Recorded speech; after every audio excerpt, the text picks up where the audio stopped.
do this every Monday, 3:30 Central, and as you guys can tell, you got Ben, myself, and we have a guest speaker today. So we, for those of you tuning in for the first time, we talk about all sorts of different topics from anything, try to keep it in the real estate space, specifically more on the multifamily space, but we're happy to talk about any topic people want to talk about. So if you have future topics, let us know. But we figured we'd talk about insurance, and who better talk about insurance than kind of Texas's #1 multifamily insurance broker. Number two, we're going to be number one. So for those of you that don't know, Dan Kaderka. He's a great guy. Great guy. He's got funny stories. If you really want to hear some funny stuff, take him out to go grab your lunch sometime, and he'll tell you all sorts of stuff. So, Dan, welcome to the show. Thank you. Yeah, man. Yeah, so folks, just to reiterate, right, this is an interactive show. We want everybody to ask questions, right? And I won't get into the types of questions that, you guys could ask. You can obviously ask how I lost my hair, right? And I'm going to say it's because of this guy right here. He's stressing me out all the time.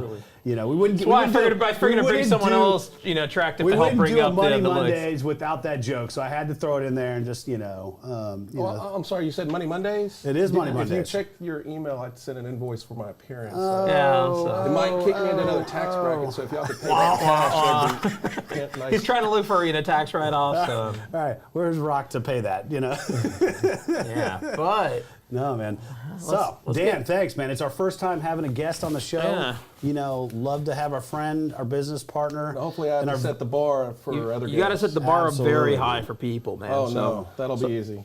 Yeah.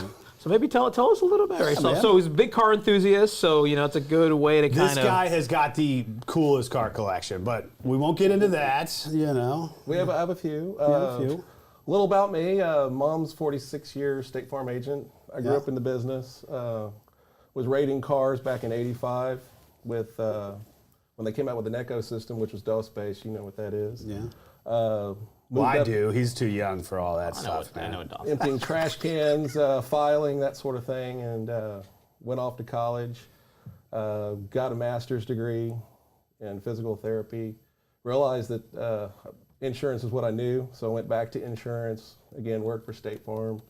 Branched out to do commercial insurance, and that's what I'm doing now. Focus only on multifamily. And you're another UT grad.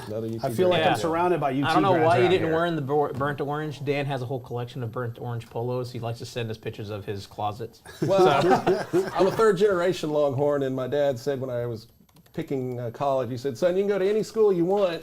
UT Austin's the only one I'm paying for," so pretty much made the decision. Yeah, there you go. Well, I can think of worse colleges to go to, man. I went to Texas Tech. No. Didn't we just play on? You're disappointing all the Texas Tech people. What about those Aggie people? Okay, that's too easy for you guys. I'm trying to throw somebody else under the bus here, man. So, you got out of UT. So, physical therapy. You said, hey, I'm not really feeling that. So you go back to the insurance world.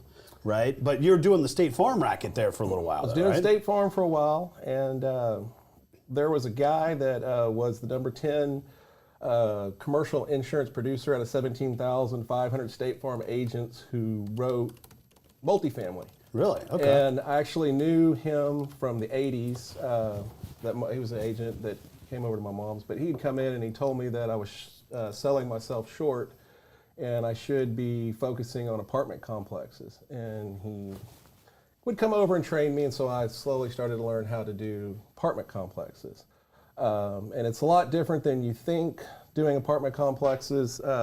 If you think that calling 3 agents out of the phone book is doing your investors a good service and going with the lowest bid, you're completely wrong.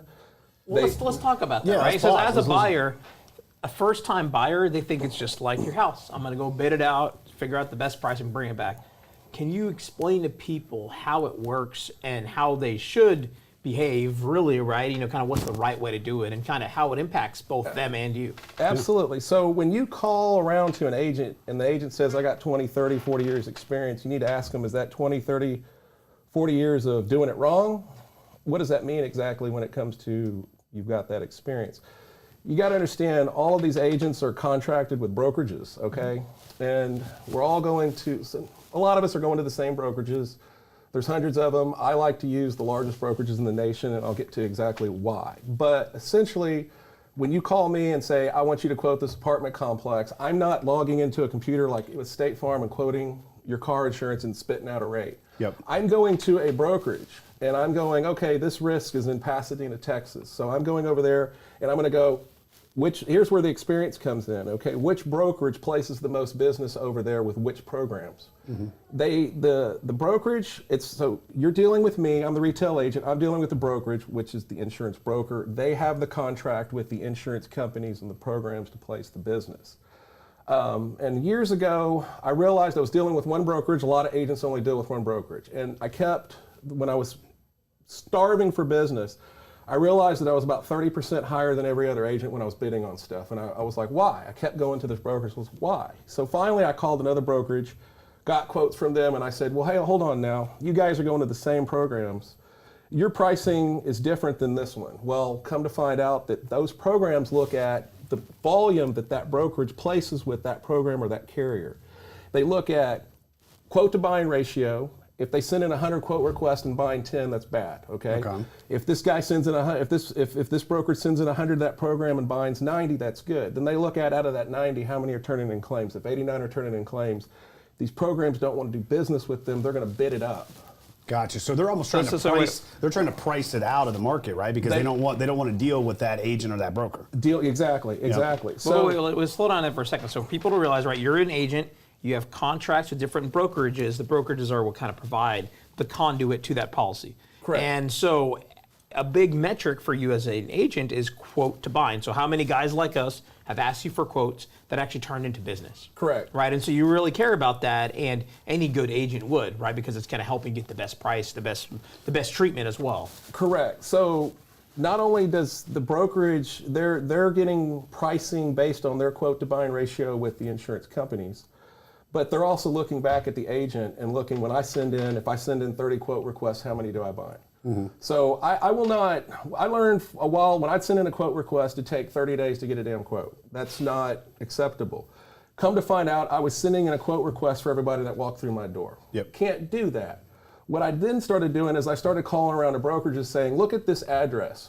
What in the last 30 to 60 days have you what rate per 100 are you seeing from all of your programs in this area? And they'll give me a rate spread, say 0.5 to 0.6, okay? Then I'll call another brokerage. They're saying 0.55 to 0.65. Then I'll call another brokerage. Then I can go in and I recreated I worked my way back into the rates in a spreadsheet, and I'm able to produce what their rate spread would be if I were to submit it, assuming that it's got clean loss history. But then I was able to produce to see what rate spread it would be for each of the different brokerages, and I hand that to the client. If the client is under contract and they're using me, or it's a renewal, then now I know which brokerage to go place to try to get business placed with, because they're getting the best rate right now. Gotcha. Because things fluctuate, right? It fluctuates. Yeah. I mean, that's what we've noticed, obviously, working with you, is that it's not that program that you might have gotten us on for that one property last year might not even be around anymore, right? Exactly. No. And it doesn't, then it gets a little more complicated than that. Every brokerage has multiple offices. Like, for example, I think Burns and Wilcox has 150 something offices. I found that if I send a quote request to different offices, I'm getting different rate. Let's use GL, for example. If we use a company, say Western World, okay? If I send it to 4 different offices, I notice it's getting 4 different rates. Why is that? Because one guy... I don't know either. Okay. But I do know. It's a trick question, Ben. You weren't supposed to answer that. No, you could leave it rhetorical. But what I'm realizing is that different offices give different rates for different companies. And whether it be their quote to bind ratio, whether it be they have the power of the pen, meaning that they can actually authorize a quote to me without going back to the carrier to get it confirmed, I don't know. But that's where that 20 years experience, if an agent says, I've got 20 years experience, well, what does that entail? That tells, for me to say I've got 20 years experience, when in actuality, when we get down to the departments, if you want to look at the last 5, that's the most critical. I can sit there and go, well, even in the last year, I've been going to all these different offices and multiple brokerages, and there's dozens of them. And I'm knowing which offices and which brokerages for which companies that I want to use and which programs are giving the best pricing. And of course, that's being that all variables are equal between. So I'm asking for the exact same coverages between each one, same deductibles for each one.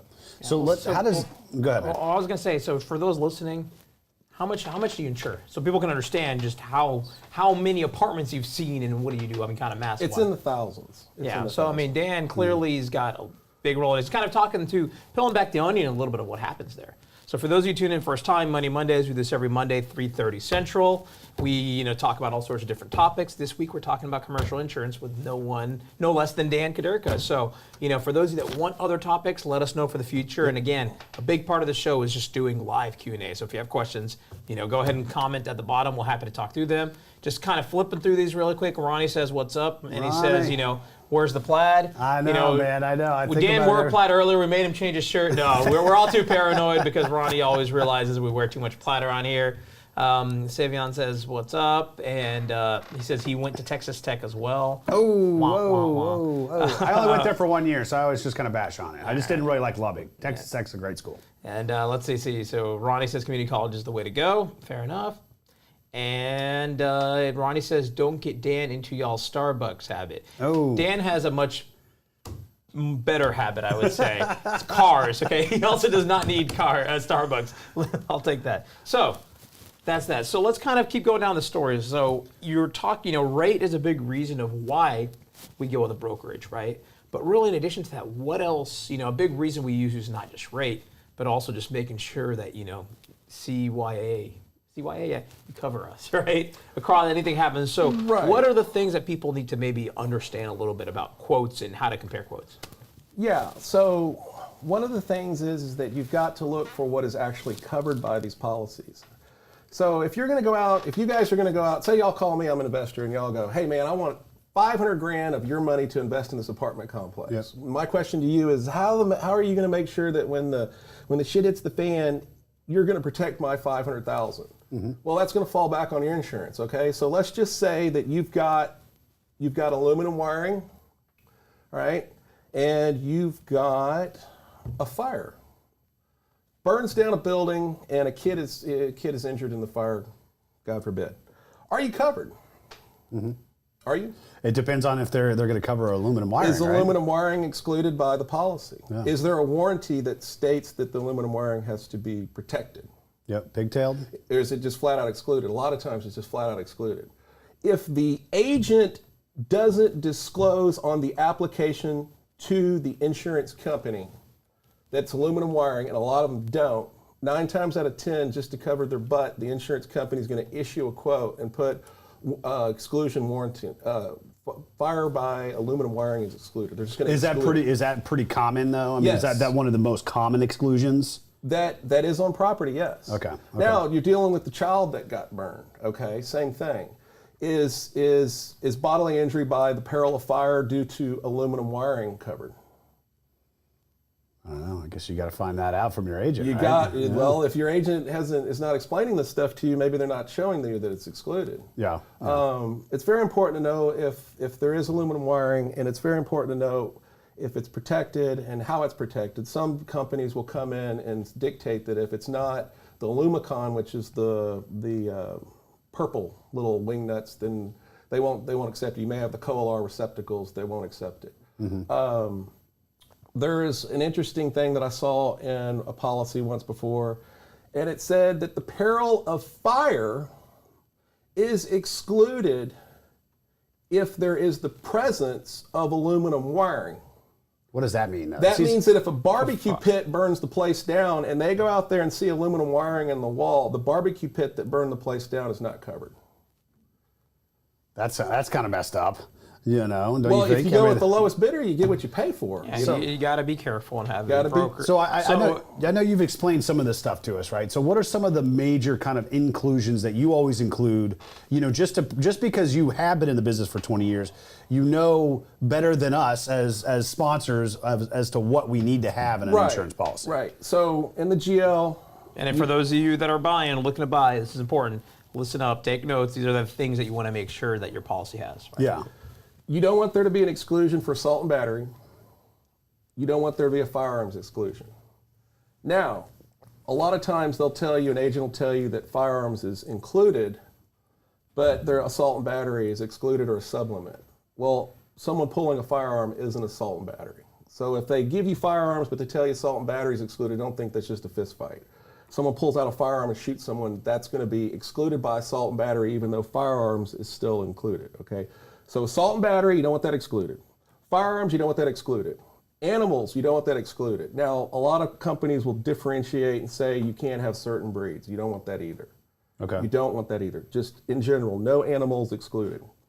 Rape and murder, you don't want that excluded. Because some companies will go in the definition of assault and battery and they'll exclude rape, okay? Or they'll exclude murder, but they'll usually exclude firearms in that as well. Child abuse and molestation, you don't want that excluded either. Now, a lot of y'all are going, how does that have anything to do with it? Okay. Well, let me give you an example. You got 400 units. Okay. Do you know what goes on in all 400? No. No. All right. Let's say unit 119. He's got underage prostitutes in there, and he gets busted. And a couple of the tenants told the management company he's running 15-year-old girls through there. And let's say the daddy is Ross Pro, or since Ross Pro passed, another wealthy guy, and he says, you know what? My daughter was in there, and no one knew about this. Y'all didn't say nothing, and he comes after whoever owns the property, obviously. That actually happens. Stuff like that happens. So assault, battery, firearms, sexual abuse and molestation, animal, rape and murder. I won't write a policy that has any of that. So you just automatically always include that, whereas other agents aren't probably including most of that, right? When 9 times out of 10, when someone is referred to me, it's usually because they're unhappy with their agent.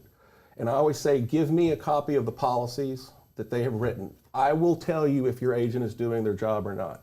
And when I get these things and I start going through them and I'm seeing these things and I'm going, did you know any of this was excluded? I didn't even know what that was. Yeah. You know, wasn't explained to them. No, and I mean, that's important. until we started working with you, man, I didn't know about any of this stuff. Nobody explains No one explains this. You just Nobody think it's talks one about size this. fits all. It really is, and that's why we kind of started off with like, don't always just go with the lowest bidder, right? Because there's reasons why they might have had a lower cost, right? Some of this stuff's probably excluded, or they're jacking up deductibles and not even telling their clients about it, right? I mean, there's some other shady stuff that happens in this industry. Well, okay, don't think that the insurance company is giving you a break on the price by exclusion. And I had this conversation with another client who called me and said, he goes, can we exclude assault and battery and lower the price? And I said, first of all, no, I will not exclude that on any of your locations because you need it. Yep. And second of all, they don't lower the price. The insurance company, if they can slip these exclusions in and charge you the same price, then they're decreasing their risk. Okay. Now, And they're arguably profiting more, right, on the back end. Correct. Now, if anybody who's owned an apartment complex has seen where excluding or limiting changes the price, you're going to the wrong company. You don't need to be dealing with an insurance company that's going to sit there and go, we're going to give you a $25,000 sublimit assault and battery, and if you want to pay us another $3,000, we'll jack that up to $500,000. You're going to the wrong company.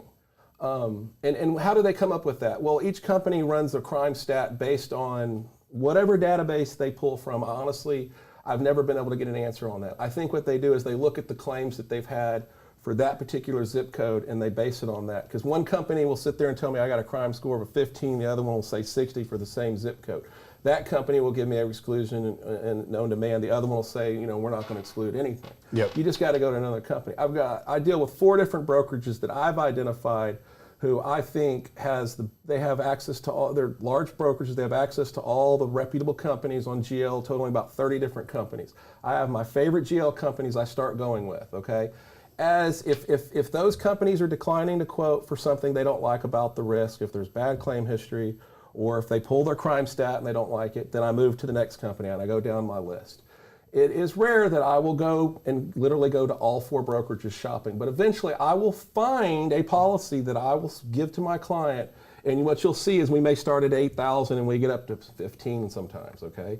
But in doing so, I've made sure that all those exclusions You've covered all the risk, which is covered that. exactly kind of your job, right? Right, and then you go back to the guy that you just want his $500,000 check to invest in the place and say, we're going to spend about $8,000 more, but I guarantee you none of this is going to be excluded. Yeah. Yeah, So it's and protecting on a your money. multi-million-dollar property, $1,000 to $2,000 was money well spent, right? Right, exactly. And it's better to be well covered. So, if you have that freak accident where it hails while a person's carrying a really hot coffee, and then the hail hits their head and they spill, and then another person's walking by and the whole shebang, it's covered. Right? No. And I'd like to really kind of have a personal story because this is, I mean, we've known each other for about 5 years. Dan comes at insurance very from a consultative approach, right? He's not the State Farm trying to run numbers type guy, right? You take care of all your clients, and I'm going to give people a real life example. I want to be on their team, not a vendor. You're not a vendor, right? You're a partner in the whole process, right? Just like a mortgage broker or just like your lawyer, your CPA, right?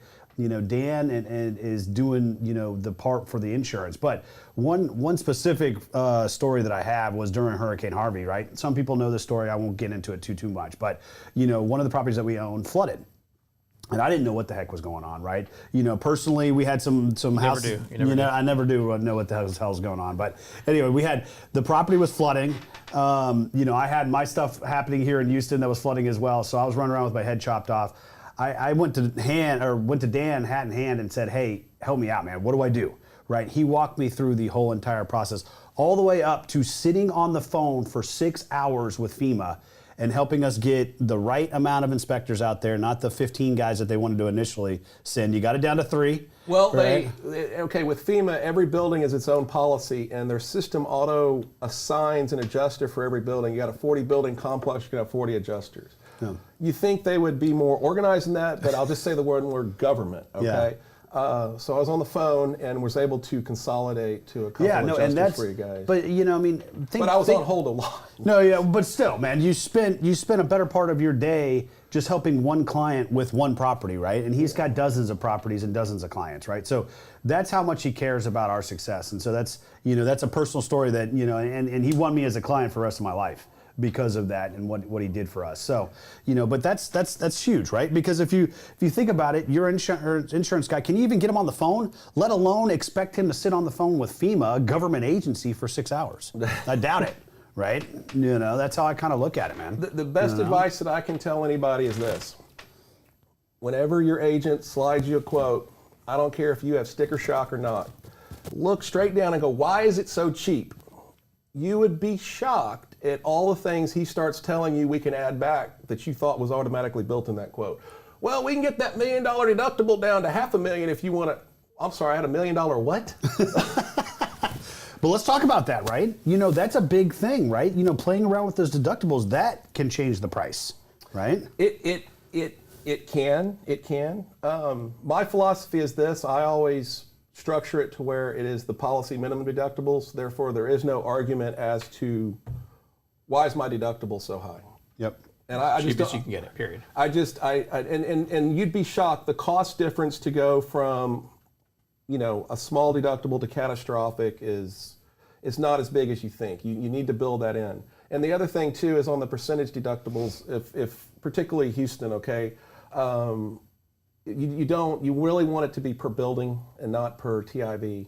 But talk to us a little bit about that, because that's important, right? Because remember, folks, right? Insurance is kind of it's an expense until you need it, right? So you need to have the right. That's what we're trying to drill into everybody's head today, is that you need to have the right insurance, not just have insurance, right? So talk to us about why you structure it that way.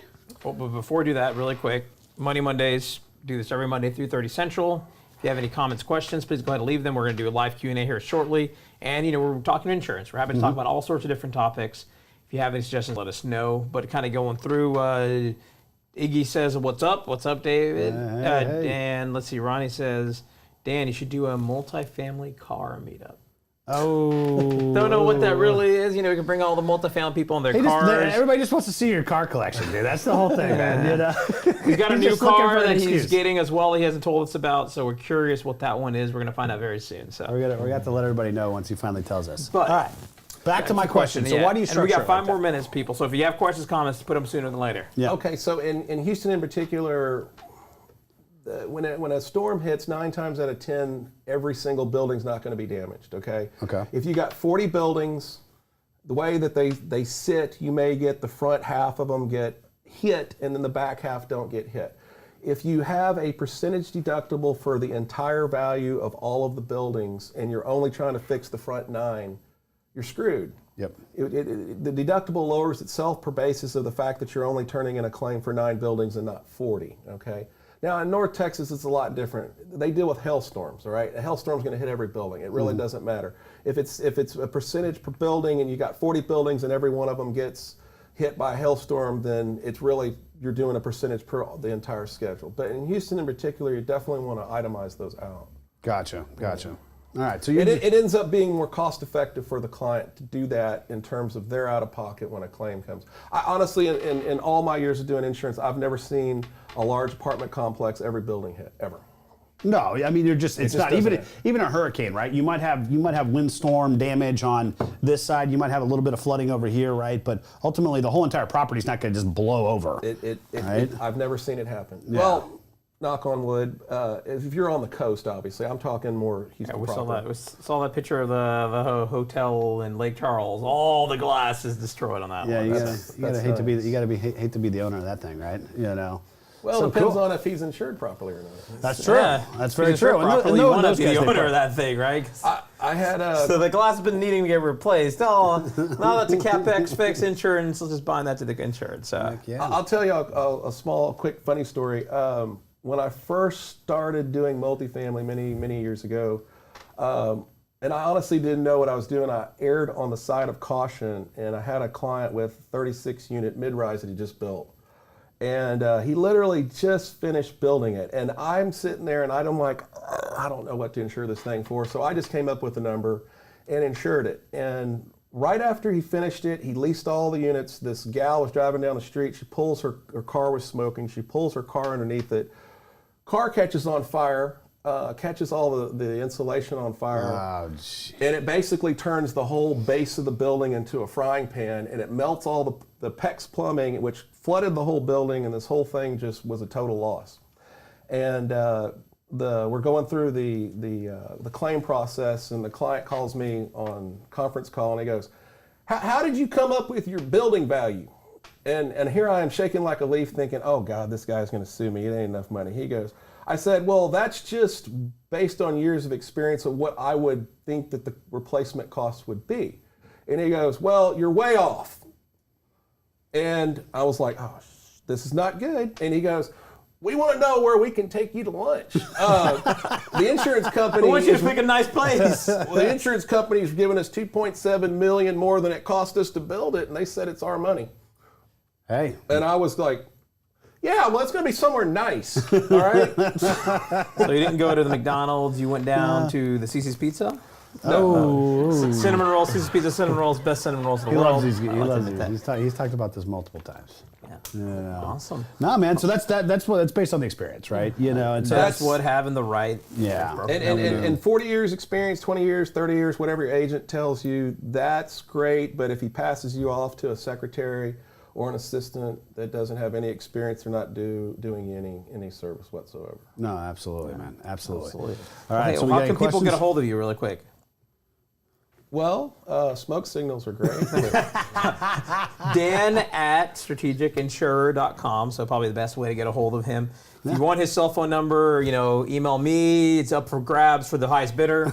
He's a fun guy to talk to, so I'm gonna keep that one for myself. So if anyone has any questions, go ahead and drop them. We're happy to go through, do live Q&A, and feel free to pick Dan and his brain for all the information he knows. Yeah. No. And you know what I mean, and for those as well. So one other thing we've been working on with Dan is basically helping automate that policy process, right? So we do have a tool, quote.strategicinsurer.com. If you're looking at deals in DFW or Houston, kind of, you're really at Texas MSAs, right? Try to give the tool a shot. It'll pretty much automatically generate what that price is. It is plus or minus within like $100, right, of what we think the value is going to be. Yeah, let me explain that. So if you go to the tool and plug it in, what that will do on the same day quote is that we're estimating going on a master schedule that we place business on, particularly in North Texas. Right now, the rate per 100 is the most competitive. It's Fannie Freddie compliant, all the bells and whistles, policy minimum deductibles, you name it. Now, if you're looking at, say, Houston, and I'm staying away from everything coastal because that's a whole other beast, but if you're thinking about Houston, San Antonio, any other place in Texas, keep in mind that we won't get that back to you same day. But it does populate, when you put the information in, it does populate all my raters for everywhere else, and I can go in and come up with ballparks. But still, man, before I came across you, I've rated weeks, right? So yeah, even if it's a couple days, right, while you kind of fine tune those numbers, that's still pretty quick. And there's actually been a couple places that just never even got back to us. Oh yeah. Well, I mean, for the most part, if you're sticking into areas that I primarily write, I know what the rate spread is, and it takes 2 seconds. And a lot of my raters already have the correct rate plugged into it. It's just a matter of manually extrapolating it and emailing it back. Yeah, absolutely. All right. Well, we got another question really quick. We got a question, before we wrap all right. up. How similar, so Savion says, how similar would insurance be on properties that are pretty much the same class, year built, unit size, etc., as far as price? What does he mean? It depends on location. Yeah, I was going to say, I think location is the biggest thing on your world, right? Vintage, location, probably your two biggest factors. Well, here's how it works. So let's say you're in North Texas, okay? They can't do what's called windstorm modeling there. You can't model a convective storm. But if you're on the seacoast, like say Houston, or if you're in North Houston, South Houston, if you're going down to Corpus Christi, whatnot, every company comes in and they do this windstorm modeling. What they do is they plug into their computer and they use the software that looks at going back 5, 10, and 15 years on every major storm that's hit.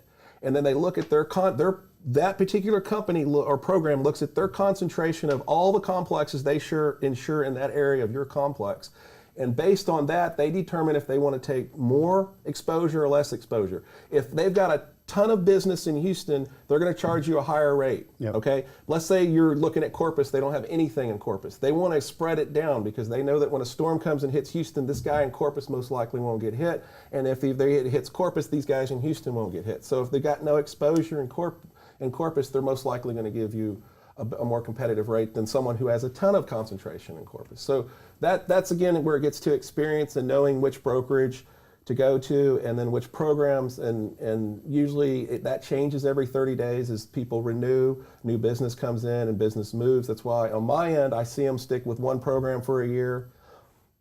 All my Houston stuff, it's rare that I'll keep it with the same program from year to year, because unless they knock it out of the park on the renewal, 9 times out of 10, I'm looking at other programs to move it. And that's another actually good point. Dan does shop renewals too, so it's not just one size fits all like Yeah, house it's where not it a increases renewal. automatically or any of that nonsense. So Well, there's cases where your insurance can go down too. That brings me to another point on shopping renewals. You don't want to call more than one agent to do that.